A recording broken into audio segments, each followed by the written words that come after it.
Good evening, everyone, and thank you for joining us tonight for our Candidates Night. The evening provides a great opportunity for our community to hear directly from those who are running for office in our local government. Tonight, we're pleased to have candidates vying for two important positions, Selectmen and School Board. Our Selectmen oversee critical decisions that affect our town's governance, finances, and the well-being of our community.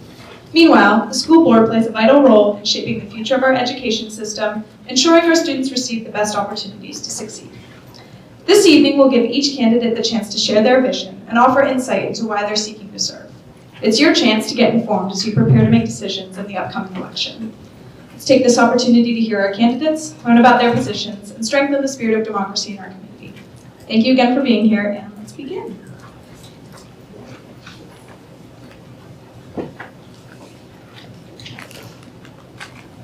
For all candidates, being on the school board or select board is an important commitment. Please introduce yourself and explain your past level of involvement and engagement within town or school district. Include any relevant experience on or working with committees, boards, or participating in town or district meetings and events.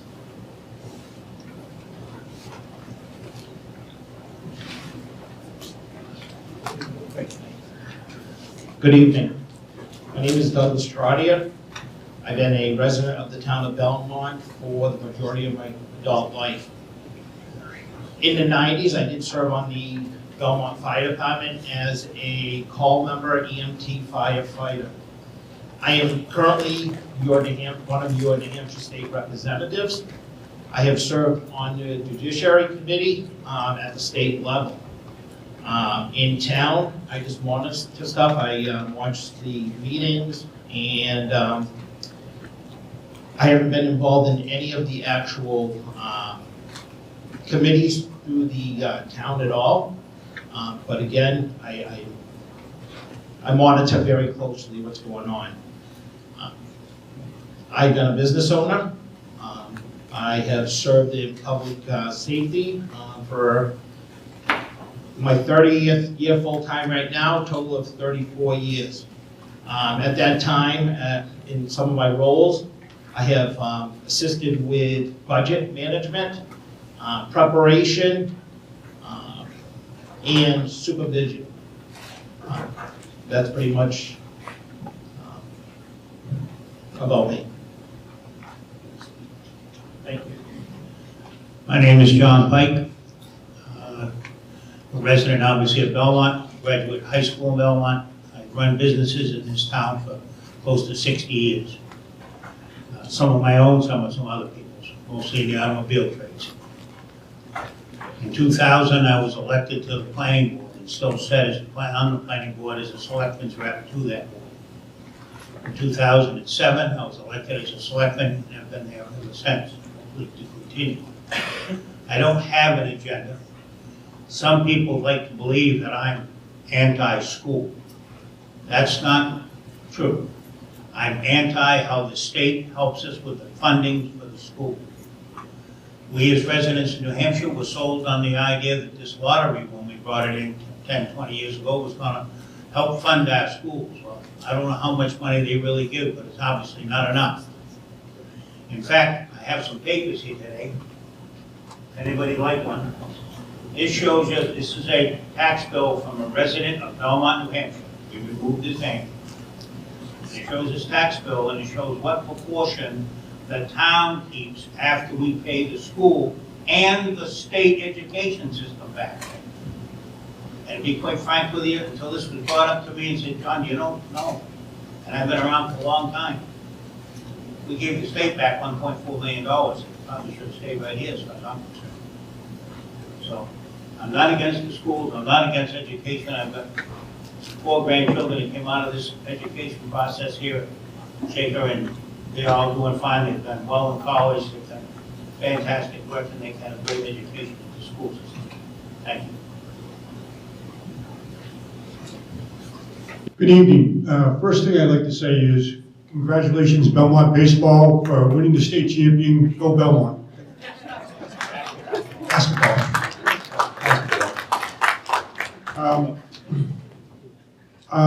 Married with 2 children, 6 grandchildren.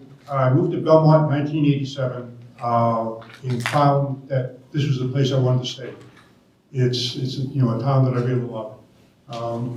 Back in like 1990, my wife started the first brownie troop in Belmont, and I was the co-leader of it. It was just something that we were getting going to get, you know, things going in Belmont. I started working for the fire department on call company in 1991 and worked there for 10 years on the call company as I was working my job as a mechanic. And then I went full-time in 2001 and worked there till I retired last year in 2024.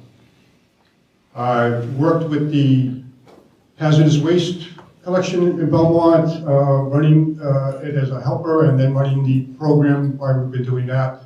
Last year we weren't able to do it because of the budget cuts that came out through the budget. Been involved with Old Home Day for the past several years, announcing the road race, announcing the parade, and helping out with the anything that I can do to make it an enjoyable day for everyone.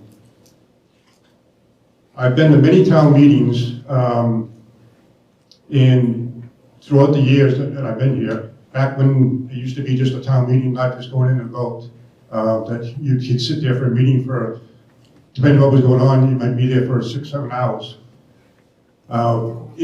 If there's something that was talked about, I had questions, I'd stand up and ask questions. If I liked what it was, I'd say that. If I didn't care about it, I'd speak my mind on that there. I've never been shy about standing up in public and telling, giving my opinion on what I think, for what should be right or wrong.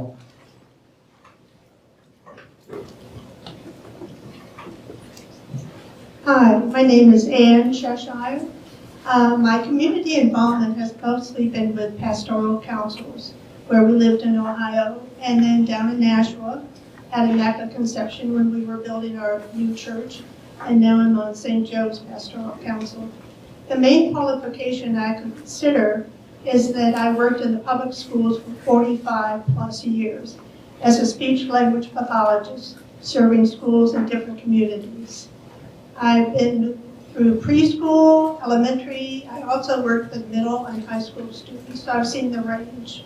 I was the first SLP, speech-language pathologist, in Nashua to install a classroom FM system that would help the students pay attention and help the teacher monitor her voice so she didn't have to shout. There were speakers on the walls. She had a microphone, and as soon as she turned on the microphone, the students all relaxed. It was amazing to see. Then we moved out to Washington State to a small school district, and I was the first SLP to use an iPad to help motivate my students with the therapy sessions. I was even thinking of new ideas like finding my students. I went to Walgreens one time on a lunch break, and guess what? I found another student that needed services. That's not what most SLPs do, but we found him. He was with his grandparents. They said he had a slight case of autism, which he did, and I invited them to the child find, and they came as soon as possible. So it's good to have new ideas and new thoughts regarding how the schools should work. Hello, my name is Sean Embry. I'm running for re-election. I've been on the board since September of 2009 when I filled a vacancy on the board, and I've been on ever since, about 16 years. The question mentioned about, this is an important commitment, and I'm proud of the fact that, over those 16 years, I don't think I've missed more than 5 meetings in those years, and I think that's something that's really important, not just showing up for meetings, but being, attentive, asking questions, being involved. I think that's definitely something important that I think all of our boards should definitely have. During my time on board, I've served on a number of board committees, and the chair, the vice chair, done buildings and grounds, policy, and I've also taken part in some of the strategic plans that we've undertaken, including the one that we're currently in the process of. Outside of the board, I try to be involved, try to attend co-curricular sports, try to be out in the community. So that about covers it. Thank you. Oh, and I also just want to thank the Student Council real quick. Appreciate this opportunity. National Honor Society. Yes, once again, thank you to the National Honor Society for hosting us.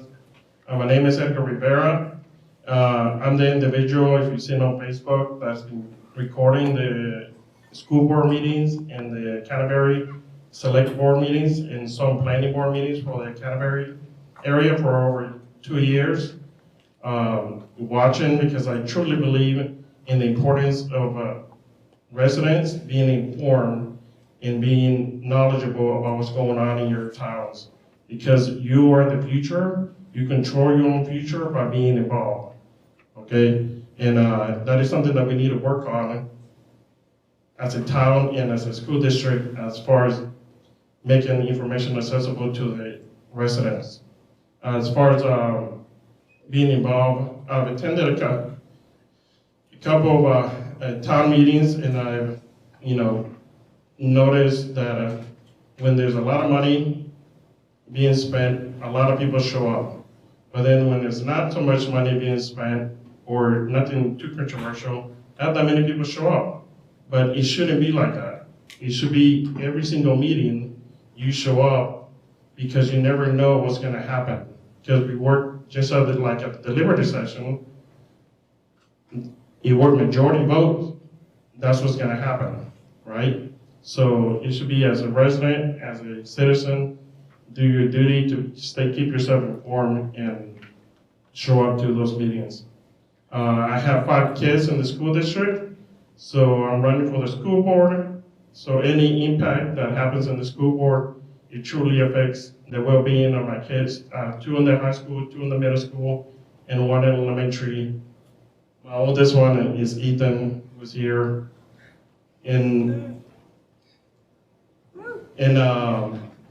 So I'm running for that reason, because I truly believe that our kids should have the best education possible to get them ready for the world out there. It's a competitive world. It's a hard life, okay, that if you're not ready for it and you're not prepared for it, you're gonna struggle. So the best thing we can do for our kids is provide them the best education possible and take care, or also of the base of the community, which is the taxpayer. The taxpayer is the foundation of our community. The taxpayer pays into the school district so its kids can get educated and we can have the resources that we need, whether they have kids in the school district or they do not. Okay, so when we're developing budgets, which is this past year, I was part of the advisory committee for the development of the school budget. And as I spoke in the advisory committee, I always spoke with the mentality that we need to keep the taxpayer in mind, especially I saw the impact this past year for taxes, the increases that we saw in Canterbury. And as I've said before, we haven't seen the actual impact because there was a lot of funds put into the system to reduce the taxes. So we need to prepare ourselves, because in the future, if we don't control the budget, we're going to be facing a huge influx of other individuals coming and buying our properties, because we have people leaving because they can no longer afford our communities. Thank you. Hi everyone, my name is Caitlin Fain. I'm a resident of Canterbury. I have 3 young kids that are in the school district right now, 2 in Canterbury Elementary, and my youngest will be attending Belmont for preschool shortly. My work experience, I work for the university system of New Hampshire. I've been there for almost 5 years now, and I work in purchasing and contracts. I think I bring a bit of a fresh perspective to the school board. Part of the reason that I've decided to run is not only to ensure that we maintain a quality education for our kids, But I also, my father is here tonight. He is a resident here of Belmont. He's retired. He lives on a fixed income. So I see both sides of this coin of needing to maintain quality education for our kids and also keeping property taxes reasonable for everybody else who doesn't have kids going through the school district right now. Some of my community involvement, I'm a board member for Canterbury Rec. We put together these soccer teams for the elementary school aged kids every fall. We host community events, so I volunteer for that. I also volunteer as much as I can in the school. So I get to know some of the teachers, some of the administration, and I hope to continue to do that. Thank you. Thank you all. All right, my next questions are specific to our 3 selectmen on the end. So first off, what is your vision for the future of the town of Belmont? What would you like to see for changes, and what do you want to remain the same?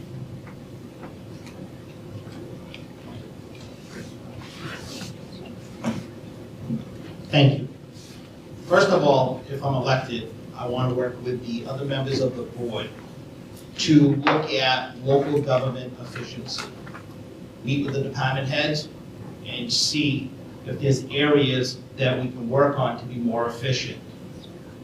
Second of all, what I'd like to see is talking to some of the residents here in town is maybe some tax relief by focusing on some commercial developments and or bringing business in to help offset some of our taxes. The other thing I'd like to see is looking to see what the town owns for property that's not using, to see if we can put that back on the tax map and start collecting money. One area I can see right now is on 106, where the Fish and Game is located. That building is pretty much falling apart. You know, I have spoken to some of the people that go in it, and there's some safety concerns there. Maybe we can talk to the state and see if they're willing to sell that to a manufacturer or something to get it back on the tax maps and bring business in to create jobs. The other thing is, you know, some of the veterans I have spoken to and some of the seniors here in town is concerning their taxes. And I believe that's pretty much everywhere with taxes. But see if there's a way that we can, you know, come up with a solution, maybe to give them a little tax break, like some other towns do across the state of New Hampshire. So those are my visions as of right now. If I'm elected, you know, and the other thing is listening to the people in the town, what they want, without an agenda or anything. And sometimes, you know, change is good. Mr. Pike here has served the community very respectfully and stuff. And some of the other board members, they've been serving for many, many years. But sometimes new ideas and change is good for government, local, state, or federal. So those are my visions at this point, and working on the infrastructure for the town. Thank you. 18 years ago, the planning board adopted a policy and the town voted on it at town meeting. If you're coming to Belmont and building a new commercial entity, we give you half the taxes for 5 years, whatever the assessment on your move-in date or the date that you're allowed to move in. We've done that. That started 15 years ago, and it's taken a while to collect. Secondly, the state building that the state owns, we don't own, over on 106. Our state representative for many years was a man named John Thomas, and he approached the Department of Safety many, many times because he's right, it's falling down. There's not much in it. There's a couple old boats in it, and then some of these state agencies that really don't have marked cars or trucks they go in there and use it for something. But they had no interest in selling us that building so we could put it back on the tax list. So we have probably right now 8 large building permits along 106 from A.E. Mitchell, who's built the top of Prescott Hill up. I know it's storage buildings, but they pay taxes, and I hate to say this, nobody's going to school. We have a lot of new housing coming. I was over by Silver Lake today. People wrote, good friends of mine lived in a camp right on Silver Lake on Union Road, and that's gone, and there's a 3-story house there. People are building in Belmont. The end of my road in Belmont goes over Union Road. There's 8 new houses, and they're all $500,000 to $600,000 homes, and they're people that are more my age than 20 years old. We are in the center. A year or so ago, I was in Town Hall signing the manifest, and Cynthia, the town clerk at the time, came to me and said, "This man, you ought to meet this man. He just bought a very nice house on Hurricane Road. It was for sale for probably 5 years. Beautiful. And it had 4 or 5 lots that went with it, so I asked him why. He said, in an hour and a quarter, I can be in Hanover. In an hour and a quarter, I can be in Boston. I can be in Concord, Manchester. I know you got a Hospital Hill, Laconia. I can be at the Seacoast. You're really at the hub of things, and you can get there from here. Plus, I got the lots if my grandchildren ever want. They wanted to be in the center of the state. We have a lot to offer. Yes, we don't have a huge tax base, but a lot of years ago, when I was in high school, they had to get rid of me somehow. So I followed the Winnipesaukee River Basin project from Plymouth to Franklin. And I had to report every week to my civics class of what I saw and what I did. The selectmen in the town of Belmont, 3 of them, voted no on free water from Laconia down 106, sewer, down 140, as well as they stopped at the mall. The mall was not there then. And a man named Lewis Walker Sr., negotiated a deal for us so we could buy water from Laconia. And we put the water main in on our dollar. We missed some opportunities. We don't see many of those opportunities right now from the government. Yes, we'd like them and we could use them. I have here, and I'm free for anybody to come and see, this is a legitimate tax bill for a resident of Belmont. And it shows what the town collects in taxes, and it shows what we pay back to the state for education, not what we receive, and it also shows what we pay the county. People forget we pay those, and they just send you the bill. They ain't no negotiating. So yeah, we're a little strapped for the taxes right now, and I understand it. And with things going up, with this new tariff and stuff, to buy a truck for the town, everything's gonna go nuts. Thank you.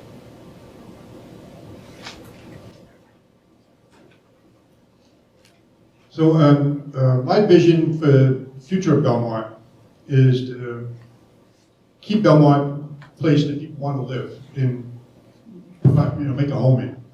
That's, like I said earlier, that's when I first moved to Belmont, I fell in love with the town. It's a nice, quaint town, and I think people like being here. What I would like to see is keep the quality of town services the way they are, and that's what the people of Belmont deserve, is good quality services for the town of Belmont, that the town of Belmont provides between the police department, fire department, highway.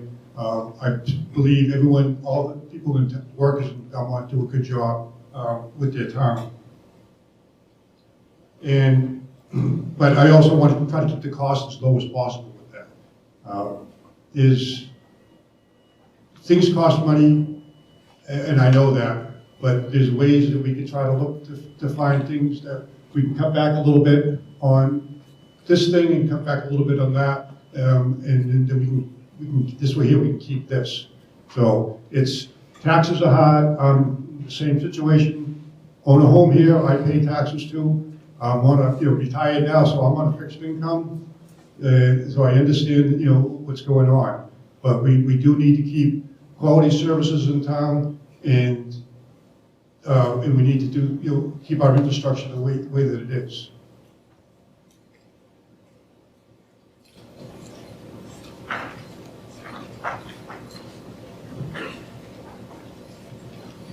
All right, thank you for that first question. Next, how can the town better plan for future use of town properties, and what do we need to do to complete current projects? Please explain your vision for the completion of the town hall and mill project and other infrastructure projects.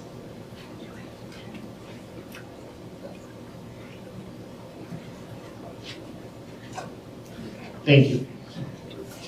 So basically on the mill project, I know they've already spent a lot of money into that, and talking to some residents, they have concerns over that. Was that the best decision made? Not sure.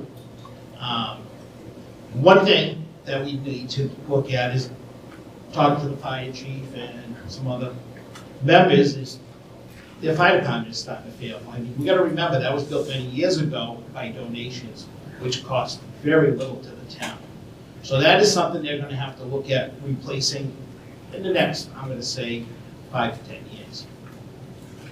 So if we have land, is there a way that we can come up with a plan to do a fire department and maybe a town hall and do something different with the mill? Might be more efficient, instead of spending all the money into the mill. And then, I know there's been some current concerns about, if the town hall does move over to the mill building, what are we gonna do with the current town hall? They wanna turn it into a rec center. I don't know if that's the appropriate, I mean, if I'm elected, that's something I'd wanna look into before, I would either support it or not. It's very concerning. And are there, if they decide to do that, are there some grants or other funds out there to be able to support it so we don't have to tax the residents here in this fine community? On the part of the infrastructure, I know it's been brought up many times on some of the water issues here in town.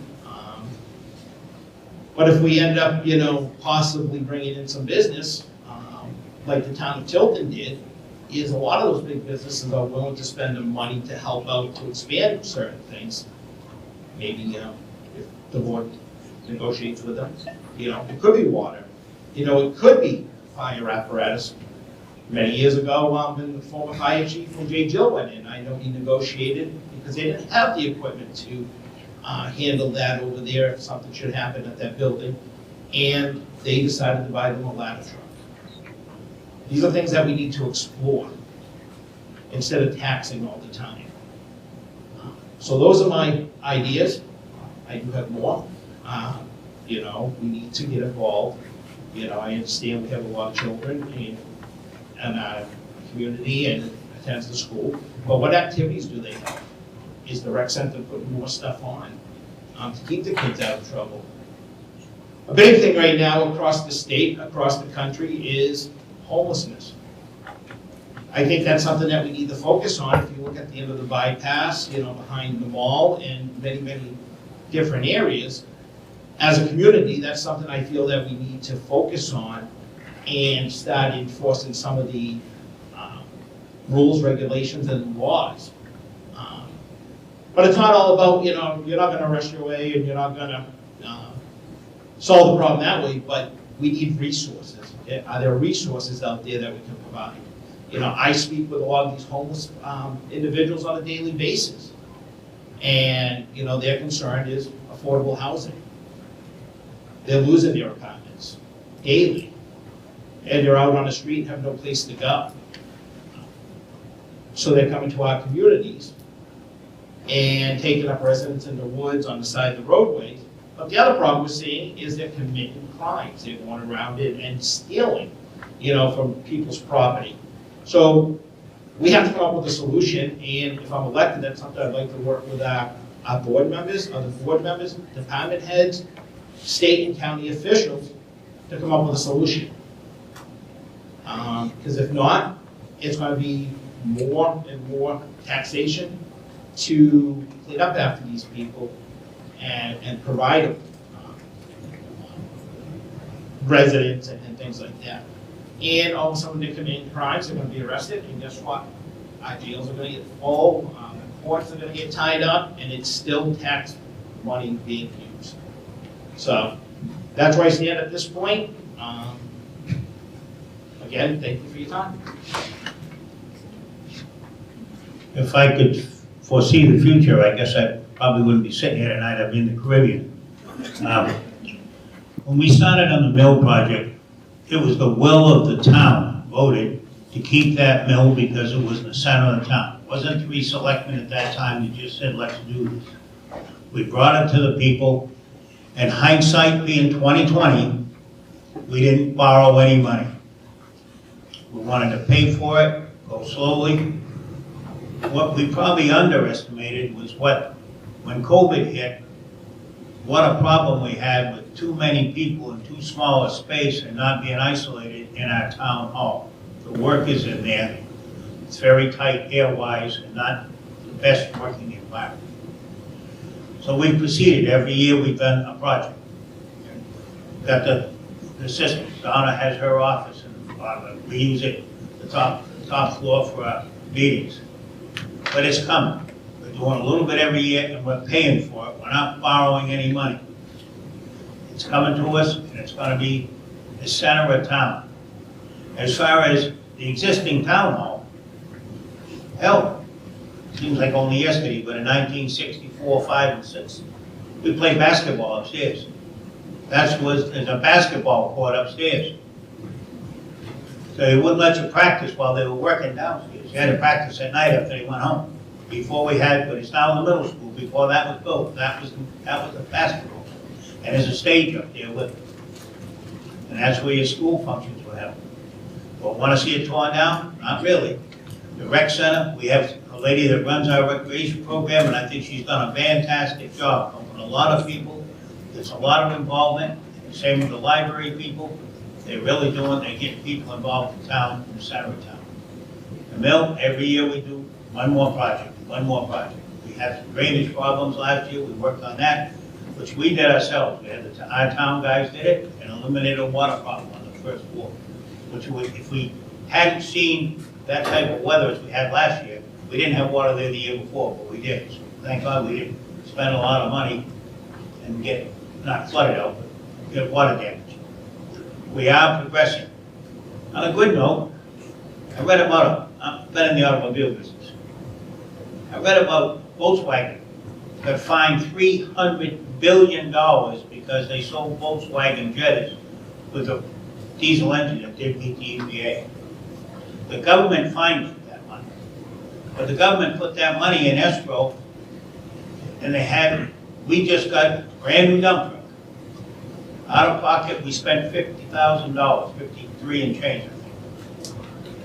It's a $290,000 truck. We used to buy them for $150. They're not that anymore. It's a full 6-wheel dump truck with the wings and the sander. Aluminum bought the right truck. And that was to the thankfulness. I gave the idea to our road agent and his number 2 man, and they went out and jumped through all the hoops, did all the paperwork, and we got it, and we may get a second because we qualified. These people are really working for us. Last year, we voted no budget in the town. So a lot of stuff we stopped. We're going to do a big road project out in the middle. We got some very expensive homes out there. We're going to put some drainage in and do it. Every year when we started the road projects, when I first became on the planning board, 25 years ago, we hired a guy named Steve Kernor, an engineering firm out of Concord, New Hampshire. And he came up and said, guys, you've got a problem. You're the east-west highway. Not 140, but all our back roads go left and right. And I'm running up and down like 106 and Route 3. He said that people are cutting through your roads and you're going to have more and you need to start working on these roads. And we did. We started putting $1 million into the roads every year. And back then, $1 million bought a lot more than it does today.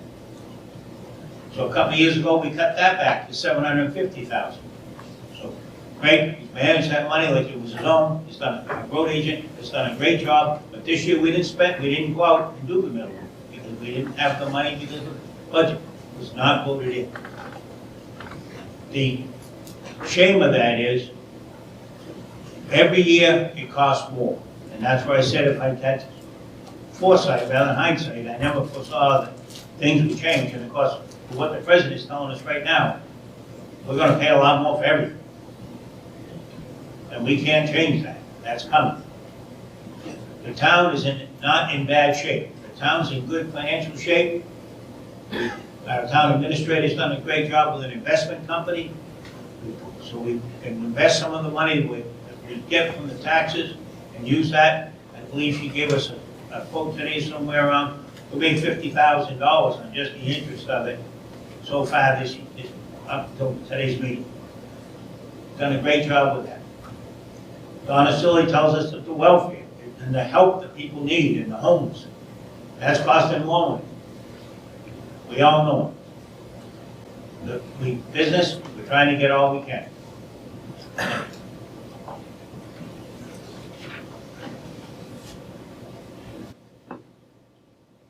For the future of the town of Belmont,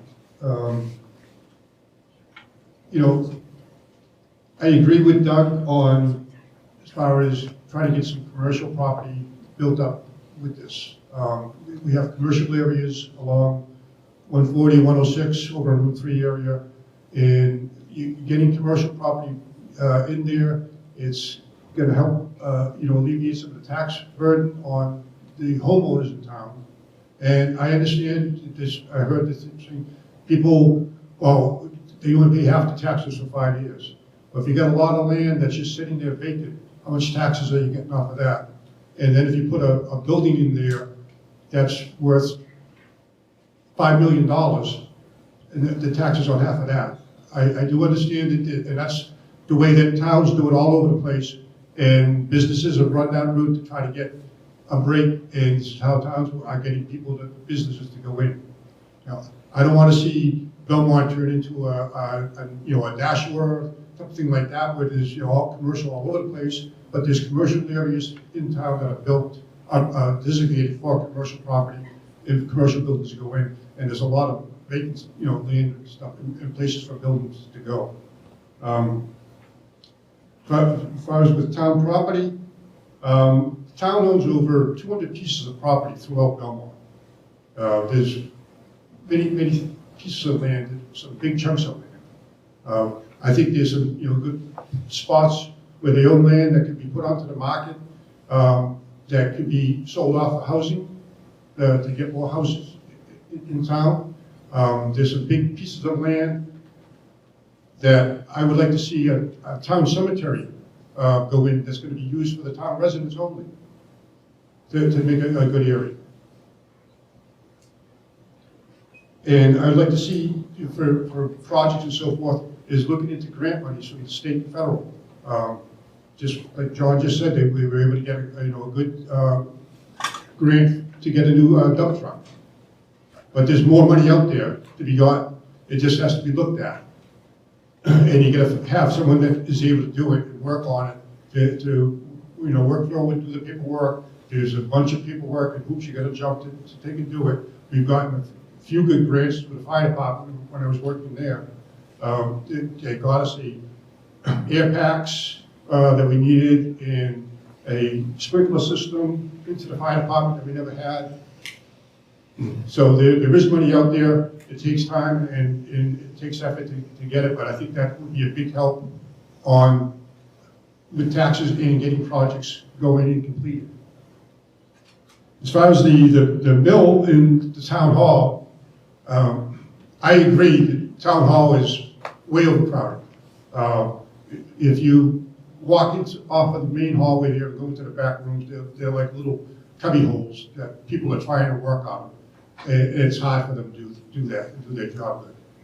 I would like to see part of town hall, get moved over to the mill, but I would also like to see a community center there also. And instead of moving the whole town hall over there and then taking town hall and having to tear that all apart, which is going to be something, because it's all office spaces here and there, and to make that a community center, there's room right now in the areas that is good for a community center into the mill. I'd like to see part of the town hall go over to the mill, but I'd like to see a community center go in there for Parks and Rec to be able to use. I'd like to see a community projects for a senior center in there. We have somewhat of a senior program in town. There is which is not even going anywhere right now, but there's a lot of seniors in town that have lived here a long time and have spent a lot of money in their taxes, and I think they deserve to have some, something going on with them too. So I think, a senior center over in there so that they can have meetings and get a good senior program going in the town of Belmont. As far as where my father-in-law lived down in Atkinson, they have a great senior program there. They have a ride program, so people that are housebound or don't have a car, can't drive, they have to go to doctor's appointments. They come and pick them up, bring them to the doctor's appointments. They have to go grocery shopping. They bring them to the grocery store, drop them off, wait for them to get done. And it's done on a volunteer basis. And there's people in town that care about their other residents in town. And I think we can get volunteers to do that. I'm not looking to raise more money for things, but I think there's a need, and I think there's enough people that would help on that. And that's something that I would take a look at to try to get going to the town of Belmont and get a good senior program going and get our Parks and Recs program going good also, which is doing great right now. Thank you.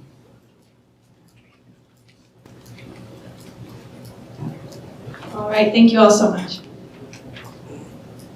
Okay, we have 3 questions for all the school board candidates. The first one being, given that the state of New Hampshire funding for education has decreased each year and that this is leading to higher property taxes, what do you think of the role of the school board is when it comes to the budget and advocating for more funds from the state?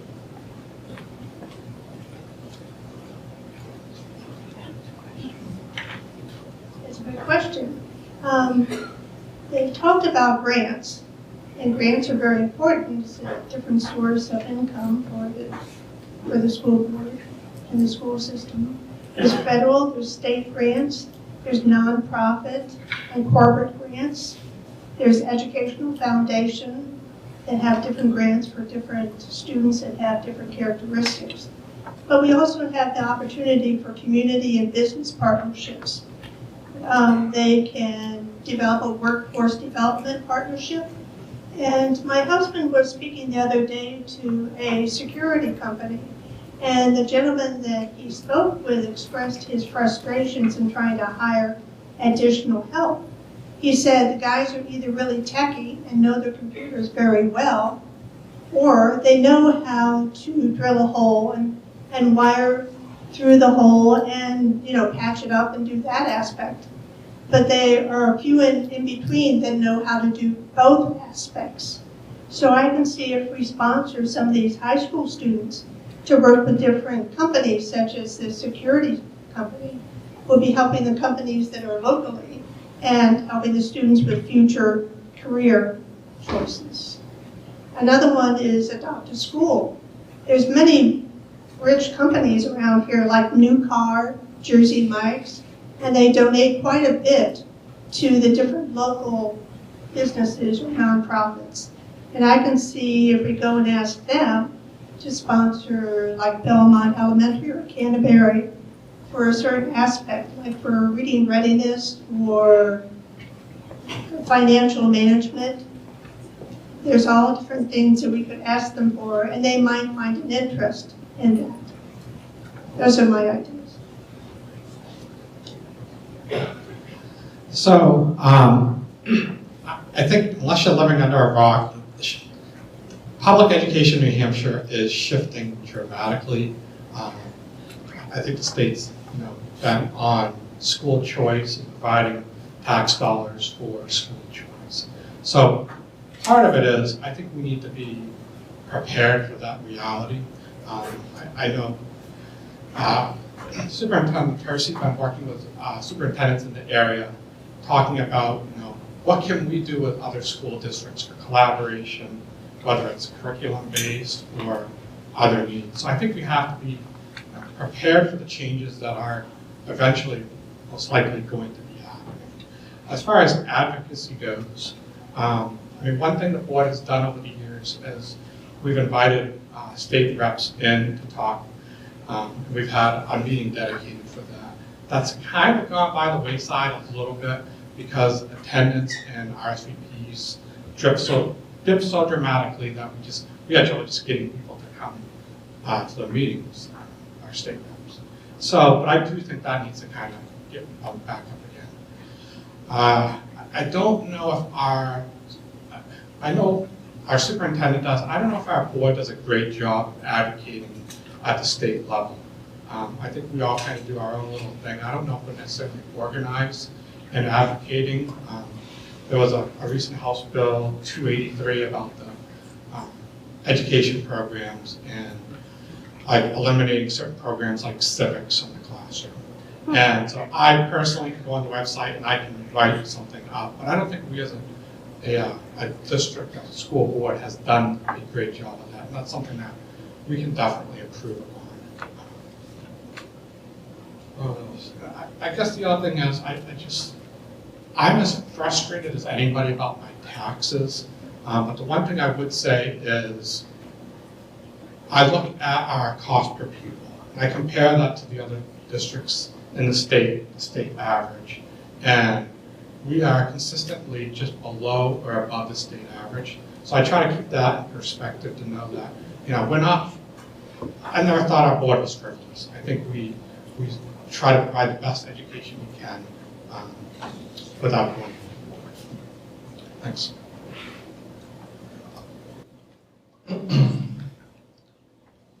If you look around the state, there's many school districts that are facing a situation in which their budget is being cut by the majority when they come into the deliberative session, or you see them scrambling, trying to bring other districts in to kind of spread out the cost, right? I seriously believe that we need to be very careful on who we get into contract with, so that we don't end up in a situation that someone desperate trying to bring somebody else in because they have failed to look at their budget before they got themselves in that situation. We don't want to be in that position that legally we have to now raise our taxes because costs gone up. If you look at the Concord school district, just on benefits and raises alone, their budget next year is going to go up by $3 million, right? We have to be very careful when we start speaking about doing collaborative stuff, because when we say things, it can sound great, but on paper, legally, it can be very costly. But I think at the state level, recently the NH Fiscal Institute did a review of the governor's budget. It was like 2 Fridays ago. In this coming year, obviously our budget is not done. It takes three different stages in our state. But the proposal is the way the funds are going to go in. A lot of it is going to end up in the general fund because of the way she's trying to set it up. But that could change by April and July or June, right? It doesn't take effect until the 1st of July. But as the board, and I believe the board is also a member of the Board of Associations or something like that, that we also send a representative every year to a conference so they can make decisions. I'm not really sure what they do there. But I think if we have a membership in something like that, we should be getting something in return. Because I believe we pay dues into this association that is much bigger than us, that should be putting a lot of pressure and a lot of advocacy for public education, right? Because yes, I understand there's the freedom accounts and all the different other funds for kids to go to other schools, but we currently have a school district between the two towns, and I'm sorry, but personally, I'm not concerned about everybody else's costs. I'm concerned about our costs, because where we stand is that we have a population, one town has business income, for their taxes, which is also very limited. You have another town that is mainly residents, all right? So any increase in the school budget has a big impact on people's lives. Okay, Canterbury has a high population of retirees. Okay, we're gonna start pushing them out if we keep using our taxes and not looking at how we are conducting our business. Okay, we need to take a look at how we're doing things so that we're not facing the same situation that a lot of school districts around the state are doing, that they're facing in negligence to look at how they're doing things, and they're facing big cuts, or they're desperately looking around to try to bring somebody in to reduce the cost. And if I'm your school board member, if legally I can be a stronger advocate, because now you're a school board member, because one thing I realized being behind the camera is that unless you're a board member, one person speaking doesn't count as much, apparently. So hopefully the legislative branch will actually hear when we have concerns about how funding is being done or what resources we're getting.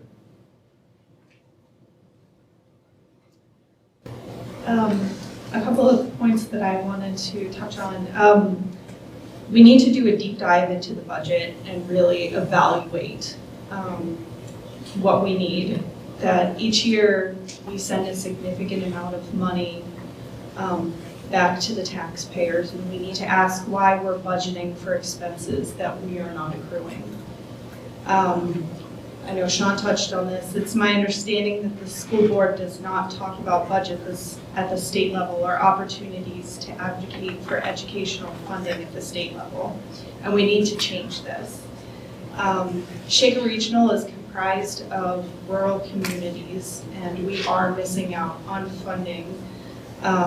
We're missing out on resources that are available to districts like ours. We also need to seek out opportunities to partner with local nonprofits and businesses to seek other funding streams, such as grants, which our selectmen candidates spoke about. If we're more vocal at the state level and we focus on diversifying our funding streams, I believe we can continue to improve and at least maintain our school district while reducing the impact on the taxpayers. Thank you very much. Second question is, what do you feel are the main points of emphasis that our school board should focus on in order to progress the district as a whole over the next 3 to 5 years?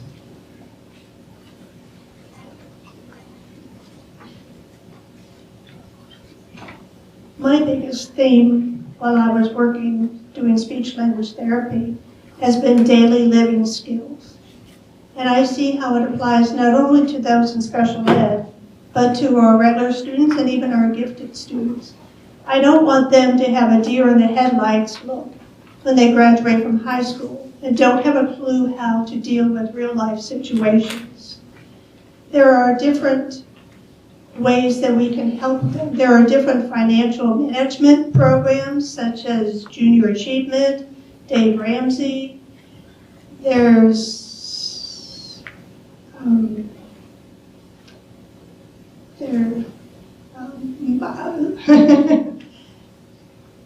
so that was my main thing, that I want them to be able to understand how to budget, how to deal with their rental fees that they have, and how to live day to day on their own, to be independent from their parents if they're able to do so.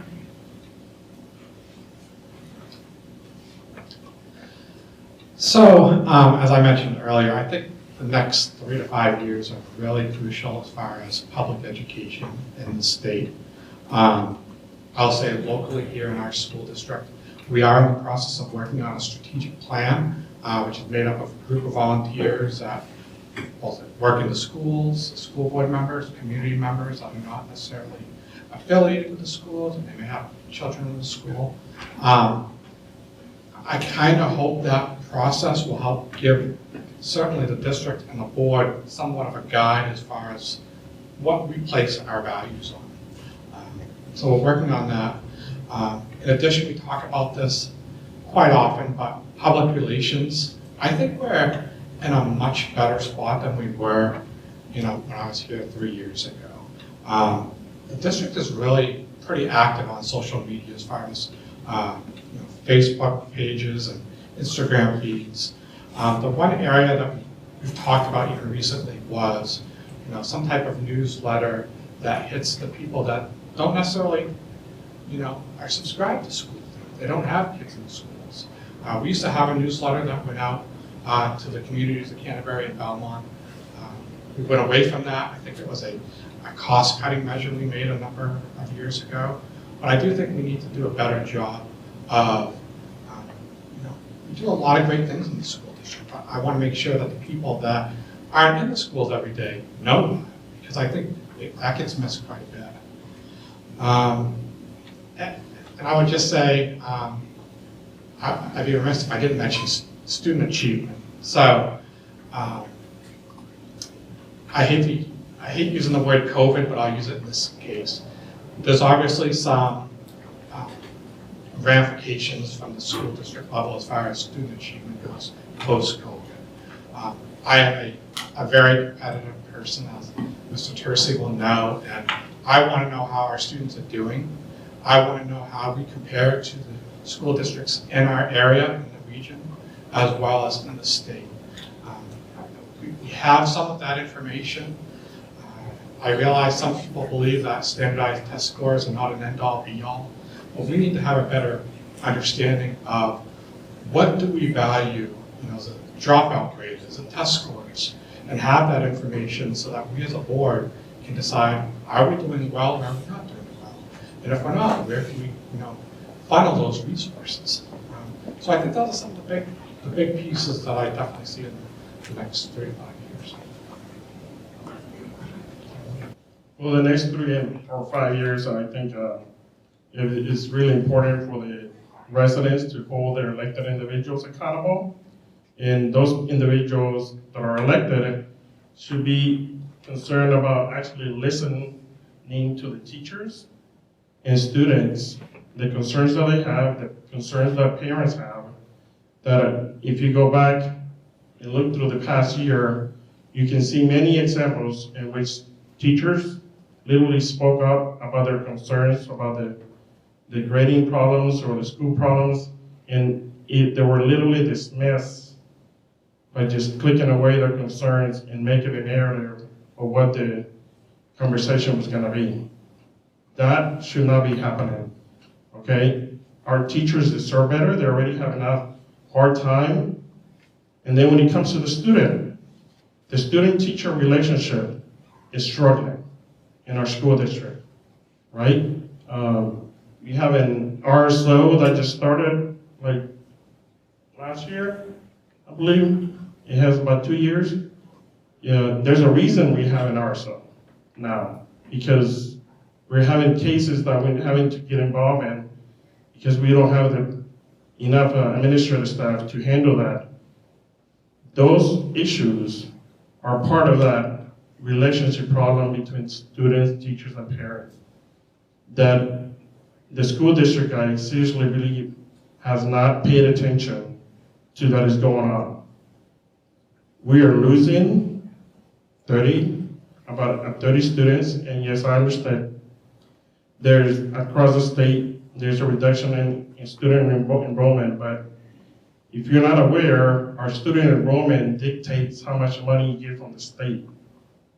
Okay, so when I have a whole bunch of parents that I've talked to that are literally pulling their kids out of the school district because of the issues that they were having and they were not being listened to, we're losing all that funding from the state. And guess what? The state is going to recoup the money from the citizens, whether we're going to get it or not. And now this year, you might go into the general fund, but you still got taxed. Okay? So we're losing students, so our focus should be in creating an atmosphere in which we try to bring back in all those students, the majority of the students that we've lost through the years because of neglect and what's been going on. I seriously believe that we can bring people in, and this year, one of the initiatives that was happening was trying to implement a robotics program throughout this, that's gonna be throughout the school district. Competition is gonna be middle school, high school only, 2 clubs at one of the elementary, CS, and one at Belmont Elementary. They're just clubs. But the cost of that is so small compared to the cost of losing 30 students or more a year in the funding that we're losing. This past year, for this upcoming year, I believe, the number that the state is using was 1,116 as our daily enrollment that they're using to calculate how much funding we're getting from the state. If you want to know why your taxes are going up, it's because of that. And when you don't listen to the students and they decide to leave, I've heard from so many people also that the problems that they had, they were not being listened to, or they didn't feel that it was competitive enough. Because one of the things that happened this past year, if you're not aware, we actually lowered the passing level from a 2.5, because we have a 1 through 4 system. We lowered it from 2.5 to 2.0. So we're literally pushing our kids to only achieve the minimum. And why did we do that? I believe it was because we were having so many passes failed. Because we also have a grading system that is hard to explain between the teachers and the students and the parents. So that's where I see that the school district to focus on is trying to bring back, put programs in, look at our budget, how we're doing things, so that we recoup those people that we have lost that are still in the area, and we gain our numbers back up so we can get more funding from the state. Because that money is going to get taxed from you, whether the students are going to be here or not.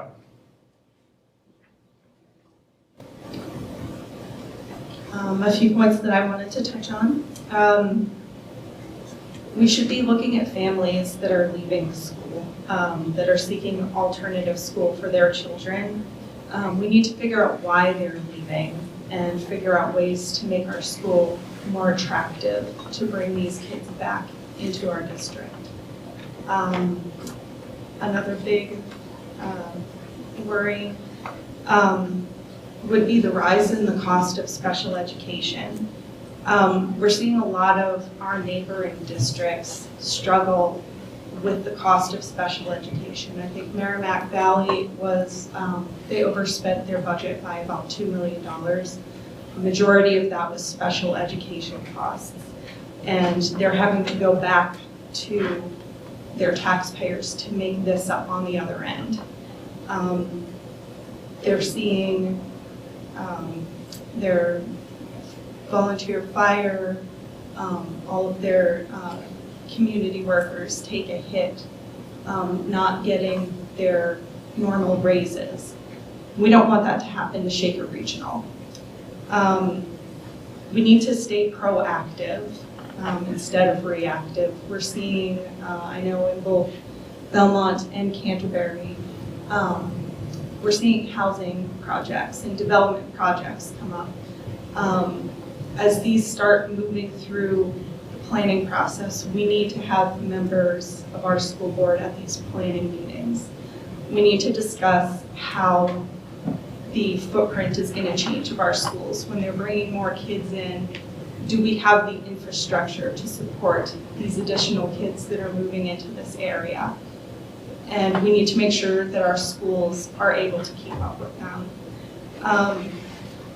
Another big one would be capital improvement projects and building maintenance. The school board needs to focus on strategic planning. We need to seek out alternative funding for these projects that won't lock us into long-term leases or create bond commitments. I think that's going to be very important. I know there's some big expenses coming up, including an HVAC system. We need to make sure that we can pay for this and not put the additional burden on the taxpayers. Final question is, what is your opinion on the proposed budget committee, which is petition warrant Article 8?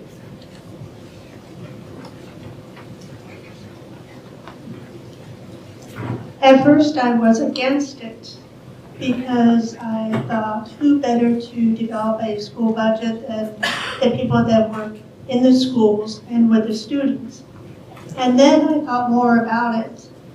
And with overspending and our property taxes continuing to go up, I think I'm favoring more of a blend. I don't want total town control of it without any education experts on the board.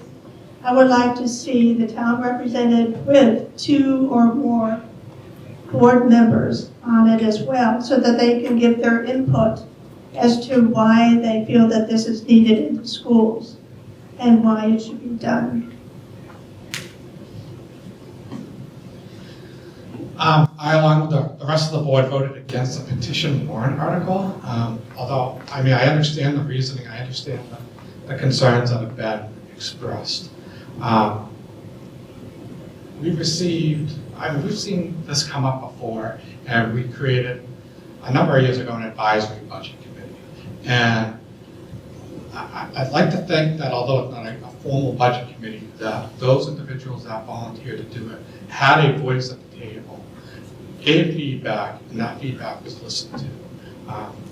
We basically were a group of 7 board members, 9 total, or 10 total, when you count the advisory folks. I think the number is 7 that we had spelled out. I don't think the most we've gotten, I think, is 4 people volunteering. I don't know if that's because there's a concern that they're not going to be listened to, or they don't believe, it's for a good time, but we've had challenges attracting advisory budget committee folks. I guess the other thing I would just mention is one of the concerns is transparency, making sure that, the budget is huge. We want to have as many eyes on it. We've increased that transparency dramatically over the years, whether it's Edgar filming it or the school district streaming it live. We have information about CIPs and budget information on the website. School funding information is on the website as well. So I think we've tried to make those situations better, but I understand the reasoning for it. I believe in the democratic process. The petition came in, stayed in. It was modified in a way that I think is going to cost us, if it does pass, it's going to cost a lot more money than we should be dealing with. It should have been the actual language and move along so that we're not spending money on things that we shouldn't be. So, but I do not believe in the aspect of having a school board that has apparently failed to the people to show that they're doing something about the budget and now give up that authority over the budget to another board or committee because you fail. In the eyes, if it does pass, if we're gonna be facing legal aspects of whether it's enforceable or not, which I think is a terrible thing to spend money on when we can actually be focusing on actual things that we can be doing positive for the students. I do not think that when it comes to volunteers, I don't know who will become members of it, but I think you could become a heart because I believe the understanding is that if we don't have enough people, the moderator has to assign somebody to those positions. So, but I think the budget should stay with the board and the board should be held accountable for what they present to the people and what they did that whole year. If you go back to the 2 years that I've taped and I've sat behind the camera, a lot of times I was like, okay, what was accomplished today? Yes, every day that passes, money is spent, whether something was accomplished or not. And that is what people are concerned about. Their funds are being withdrawn and they're being spent, and this is the point that we're at. And I seriously believe that if it does pass, that we can resolve the issue, whether it's enforceable or not, and move along and deal with the consequences, because up to this point, there has been a failure to represent and not put people in those situations that they gotta come up and introduce a petition for this purpose. I agree this is a difficult position to be in. Budgets are tight everywhere. I think a concern of this additional committee is that it is an additional cost as well. We're looking at legal fees, secretarial fees. I'm not sure this is the right way to go about transparency with the school board. My concern too is that this committee, should they be voted in, they're not going to sit through the school board meetings. They're not going to hear the concerns. And they're not going to take that into consideration when they make their decisions about cutting budgets. I think there is a budget committee that already works with the school board. I wish that they had looked into giving those committee members voting rights when it came to putting items on the budget.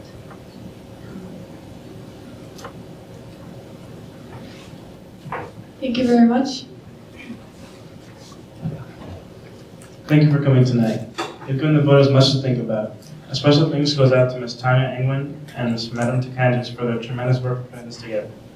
Just a reminder that the National Honor Society is putting on a blood drive here at BHS on Wednesday, March 19th from 9 to 2 o'clock. Please help yourself to light refreshments provided by the National Honor Society. Can we have questions from the public? Yes. Because I thought this was a forum for the public.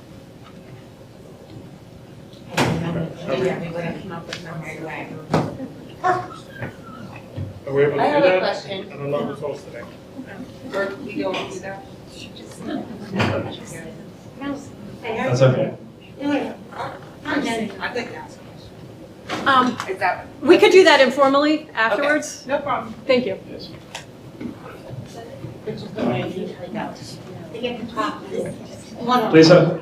Please help yourself to light refreshments provided by the National Honor Society. Thank you.